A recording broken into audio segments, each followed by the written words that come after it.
Bonjour à tous et bienvenue dans cette nouvelle vidéo consacrée à l'intervalle de confiance pour la fréquence. Donc maintenant, considérons une population au sein de laquelle un pourcentage pi d'individus présente un certain caractère. À tout échantillon de taille petit n extrait de cette population, on associe la variable aléatoire suivante. P moins pi sur la racine carrée de p fois 1 moins p sur n-1. Autrement dit, la fréquence pour le caractère qui nous intéresse de l'échantillon moins la fréquence de ce même caractère pour toute la population, divisé par la racine carrée de P fois 1 moins P sur la taille de l'échantillon moins 1. Donc là, on a toute la population. La fréquence associée à un caractère donné, c'est pi. Et on extrait tous les échantillons de taille petit n. Et puis, dans tous les échantillons de taille petit n, on regarde la fréquence petit p de ce caractère et on regarde ensuite cette variable aléatoire que j'ai évoquée avant. On peut montrer, pour autant que la taille de l'échantillon soit assez grande et puis que la fréquence ne soit pas trop proche de 0% ni de 100%, donc ni de 0 ni de 1, on a de nouveau une variable aléatoire qui suit une loi normale centrée réduite.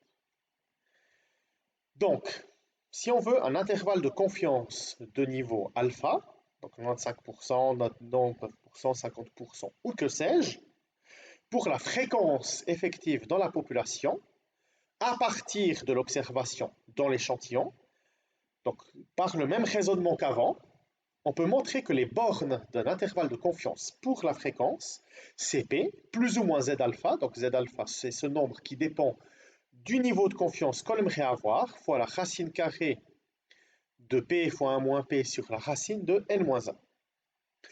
Voyons un exemple. Le daltonisme, donc c'est une anomalie au niveau de l'une des parties qui constitue l'œil et qui donne naissance à de nombreux dysfonctionnements de la vision et de la perception des couleurs, comme vous le savez. Donc on va chercher à déterminer la fréquence d'hommes daltoniens dans la population. Donc à cet effet, qu'est-ce qu'on va faire? On va extraire un échantillon de 625 hommes et on constate que sur ces 625 hommes, il y a 67% d'entre eux qui sont daltoniens. Donc tout d'abord, on va déterminer un intervalle de confiance de niveau 95% pour la fréquence du daltonisme dans la population. Donc, de quoi on a besoin? De n, la taille de l'échantillon, 625. On a besoin de la fréquence des hommes daltoniens dans cet échantillon. Donc il y a 67 hommes sur 625 qui sont daltoniens. Donc 67 sur 625, ça fait 0,10703. Donc dans cet échantillon, il y a à peu près 10,703 hommes daltoniens, enfin pourcent d'hommes daltoniens. Donc à peu près 1 sur 10. Et comme on aimerait un niveau de confiance de 95%, on a Z alpha qui est égal à 1,96. Les bornes de l'intervalle de confiance sont données, comme on l'a vu avant, par P plus ou moins Z alpha fois la racine carrée de P fois 1 moins P sur N-1. Donc P, c'est la fréquence dans notre échantillon qu'on vient de calculer 0,10703, plus ou moins 1,96 fois la racine carrée de P, donc 0,17103, fois 1 moins P qui fait 0,8930 sur 625. Et si on fait ce calcul avec moins et ensuite avec plus, on trouve 0,08729 et 0,13127. Donc on a l'intervalle de confiance à 95% suivant, 8,279%, 13,127%. Donc autrement dit, à partir de notre échantillon, on en déduit qu'il y a 95% de chances que dans toute la population, le pourcentage d'hommes daltoniens soit compris entre 8,279% et 13,127%.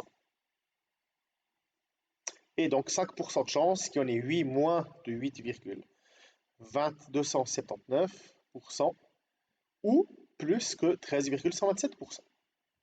Maintenant, vous voyez, si on avait trouvé si on avait voulu un autre niveau de confiance que 95%, on aurait eu un autre intervalle, soit plus grand, soit plus petit. Par exemple, plus grand. 7,822% à 13,584%. Donc, comme on a vu avant, puis c'est assez intuitif, plus le niveau de confiance est élevé, plus la longueur de l'intervalle sera grande. Plus le niveau de confiance sera bas, moins l'écart entre les deux bornes sera grand. Donc maintenant, là, on a un intervalle plus grand. Et on peut se demander quel est le niveau de confiance de cet intervalle. Donc en fait, ça veut dire quoi? Ça veut dire que quand on a calculé P plus ou moins, enfin si on a calculé P plus Z fois P fois 1 moins P sur N moins 1, on doit trouver 13,584, ou de manière équivalente, si on a fait ce calcul avec le moins, on aurait trouvé 7,822%. Donc on va chercher Z, tel que 0,10703, c'est-à-dire P, c'est-à-dire la moyenne de l'échantillon, plus, donc on recherche le Z alpha, donc Z, fois la racine de P fois 1 moins P sur N moins 1, donc c'est-à-dire ça, j'aimerais que ça fasse 0,13584, ou alors on aurait pu résoudre de manière équivalente l'équation avec un moins ici, puis à la place de 0,13584, 0,07822. Donc, si on résout cette équation, on trouve que Z, c'est 2,33. Et si on regarde le tableau que je vous ai montré avec les valeurs de Z alpha, on trouve que cela correspond à un intervalle, ça correspond à un niveau de confiance de 98%. Donc, vous voyez, il y a 98% de chances que la fréquence se trouve entre ces deux bords. Voilà, donc c'est tout ce que j'avais à vous montrer pour l'intervalle de confiance pour la fréquence et à bientôt pour une prochaine vidéo.